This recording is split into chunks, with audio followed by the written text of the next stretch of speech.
ഇന്ന് നമുക്ക് അടിപൊളിയായിട്ടുള്ള ഈസി ആയിട്ടുള്ള പ്രോൺസ് ഫ്രൈഡ് റൈസ് റെഡിയാക്കിയാലോ. വളരെ എളുപ്പത്തിൽ ഉണ്ടാക്കാനും പറ്റും. വേറെ കറികളൊന്നും ഇല്ലെങ്കിലും ഇങ്ങനെ തന്നെ കഴിക്കാനും നല്ല ടേസ്റ്റിയാണ് കേട്ടോ. അപ്പോൾ അതിന് വേണ്ടിയിട്ട് ആദ്യം ഒരു പാൻ വെച്ച് ചൂടാക്കി അതിലോട്ട് ആവശ്യത്തിന് ഓയിൽ ഒഴിച്ച് കൊടുക്കാം. എന്നിട്ട് നമുക്ക് 4 മുട്ട സ്ക്രാമ്പിൾ ചെയ്തെടുക്കാം കേട്ടോ.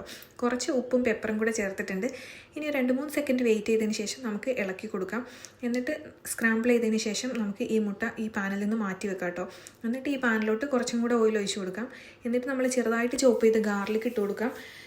തീ എപ്പോഴും നല്ല ഹൈ ഫ്ലെയിമിൽ തന്നെ വെക്കണം കേട്ടോ. ഗാർലിക് ഇട്ടൊന്ന് സോട്ട് ചെയ്തതിന് ശേഷം നമുക്ക് ഈ സ്പ്രിംഗ് ഒനിയൻ്റെ വൈറ്റ് ഭാഗം കൂടി ചേർത്ത് കൊടുക്കാം. പിന്നെ നമ്മൾ പച്ചക്കറികൾ ചേർത്ത് കൊടുക്കാം കേട്ടോ. ഞാൻ ചേർക്കുന്നത് കുറച്ച് ബീൻസും ക്യാരറ്റും കോണും ഉണ്ട്.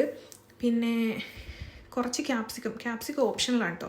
പണ്ടൊക്കെ ഞാൻ ഒരുപാട് ക്യാപ്സിക്കം ഫ്രൈഡ് റൈസിൽ ഇടായിരുന്നു. അപ്പോൾ തന്നെ ഒരു ടേസ്റ്റ് ഫ്രൈഡ് റൈസിന് വലിയ ടേസ്റ്റ് ഉണ്ടാവില്ല കേട്ടോ. പിന്നെ നമ്മൾ കുറച്ച് പെപ്പറും അതേപോലെ തന്നെ സോയാ സോസും കൂടെ ചേർത്ത് കൊടുക്കാം. പിന്നെ നമ്മൾ ഇതിലോട്ട് ചില്ലി സോസാണ് കേട്ടോ ചേർക്കുന്നത്. അപ്പം റെഡ് കളറിലുള്ള സോസാണ് ഞാൻ ചേർത്തത്. നിങ്ങൾക്ക് വേണമെങ്കിൽ മറ്റേ ഗ്രീൻ കളറിലുള്ള സോസും ചേർക്കാം കേട്ടോ. ഇനി നമ്മൾ കുക്ക് ചെയ്ത് വെച്ചിട്ടുള്ള മുട്ടയും ഈ പ്രോൺസ് ഞാൻ ആദ്യം തന്നെ ഫ്രൈ ചെയ്ത് വെച്ചായിരുന്നു കേട്ടോ. അതും കൂടെ ചേർത്തിട്ട് നല്ല ഹൈ ഫ്ലെയിമിൽ തന്നെ നല്ലോണം മിക്സ് ചെയ്തെടുക്കാം. ഇനി ഇതേ നമ്മുടെ റൈസ് ഞാൻ ഓൾറെഡി കുക്ക് ചെയ്ത് വെച്ചിട്ടുണ്ടായിരുന്നു.